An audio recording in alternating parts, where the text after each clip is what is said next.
has been 2 weeks since I left formal employment, and I wanted to give a very vulnerable, very honest, very raw update on what that 2 weeks has been like, what I've learned, what things I'm struggling with, and what challenges I've had.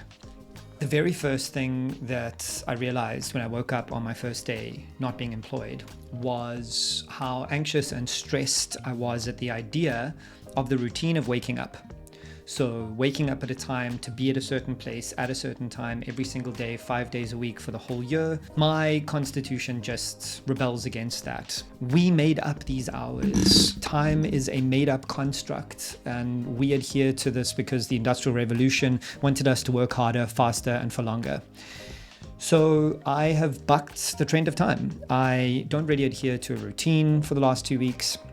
Just because I'm trying to figure out how I measure it, how I like it, how I respond to it, what parts of my day and what times of my day am I most inspired, most motivated, most interested, most engaged, because it isn't the same all the time, every day. I don't feel motivated when I wake up at 9 a.m., but when I start work at 9 a.m., who wakes up at 9 a.m.? When I start work at 9 a.m. or end work at 5 p.m., those aren't really my most engaged and motivated hours.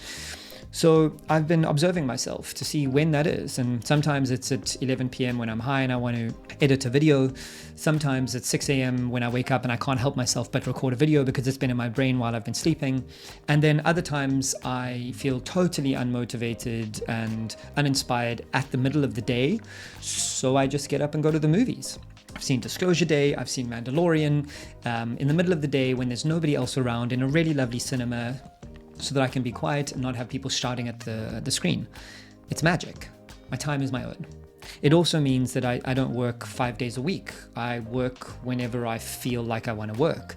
Sometimes that's on a Saturday morning, sometimes that's on a Sunday night, sometimes I don't want to work on a Tuesday. And that's totally fine. And this concept of time leads me into the second major thing that I have noticed leaving employment, which is meetings are not my job. Meetings are not work, and they might be for some people, and I'm really sorry if that's your life, but in the last year of being employed, I realized that most of the people, their job is meetings. Meeting other people to align, meeting other people to talk about strategy, meeting other people to talk about a meeting other people to have any number of conversations that waste any number of hours in any number of days. And the more high up you go, the more meetings you seem to be in. To the point where for the last 3.5 years at my employment, I specifically said that I have no interest in being promoted in a managerial path, because then that just means more meetings, more one-on-ones, more checking in, more box ticking. Meetings are not my job. Now, meetings are my choice. And I get to have fun meetings that are engaging and create opportunity, but that are short. I mean, I've even changed my Google Calendar default meeting length to 25 minutes instead of 60 minutes, because why should I meet with anybody for 60 minutes if I don't want to? The default is now 25. Meetings are not my job, and that has helped me free up so much of my time to figure out what my work actually is. One of the things that I noticed is there are a lot of meetings set up in a very recurring way to report on metrics, not to achieve the metrics, to report on the metrics. And very often management doesn't care when you have time to do the work to achieve the metrics that you set out in the beginning of the year. They just care that you're reporting on them sufficiently that they can report them up to the board. And I just don't care about reporting on metrics. I care about achieving metrics, making needles move, not reporting how much the needle moved. I mean, this all just goes into the concept of whether employment is for you or not. And obviously you can tell that 2 weeks out of employment, it's clearly not for me. Now, once I started thinking about time and then observing how I wanted to have meetings and then focusing on the metrics that I want to work on to grow and move, I started to figure out that motivation also changes when you're not employed. When you're employed, your motivation isn't necessarily intrinsic.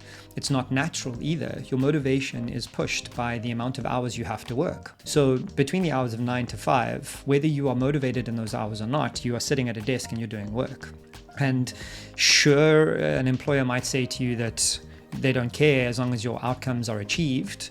But the ultimate truth is that's not real, because they do care, because you have meetings for alignment, to check boxes, to report upwards, to go to the board, to make sure everybody's online with the Q1, Q2, H1, H2. All of these things that become more important than just doing the fucking work. So my motivation waned a little bit. In the last 2 weeks, I've been trying to just observe when I feel motivated and responding accordingly.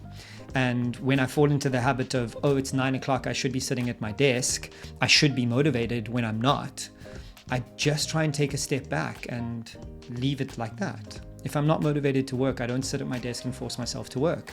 That might not last forever, because I do believe that routine leads to motivation. There is a relatively famous story about, I think, Akon going to work with Eminem on a song, and Akon arrived at like 10 past 5 p.m. or 10 past 6 or something like that in the evening, and Eminem was leaving. And he said to him, like, "What's up, dude? We're gonna go record now. What are you doing?"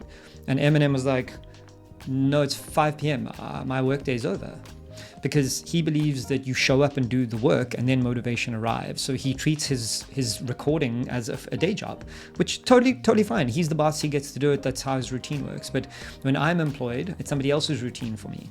And that just doesn't work. My motivation sometimes isn't as intrinsic as I want it to be. And so for the last 2 weeks, I've just been responding, working when I feel like working, not working when I don't feel like working, not putting pressure on myself for that, and trying to figure out what works for me. Then management and managing is another thing that I don't miss and don't do and hope to never do for a long time. I dislike managing and the idea of managing so much that even while I was employed, I asked multiple times to never be promoted in a management path, because I don't want to be promoted to my next level of management incompetence. That's the Peter Principle, by the way.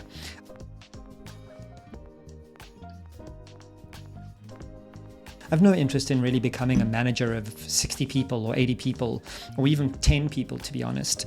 I have an interest in working with people who can manage themselves, who are at the best at what they do and can go forth and do their jobs. That's kind of where I am now. I'm building a one-person company. I'm working with partners and individuals who are excellent at the things that they do and don't need to be managed that much. They need to be directed and pointed in a direction and then let free.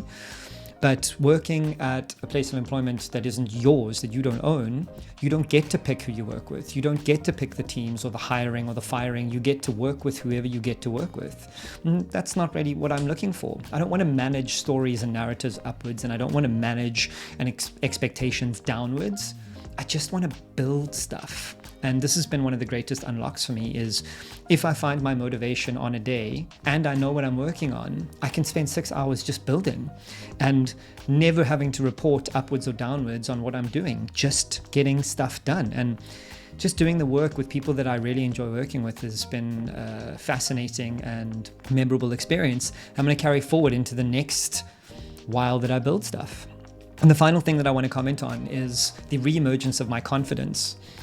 Being employed is great for the first 2 years for me.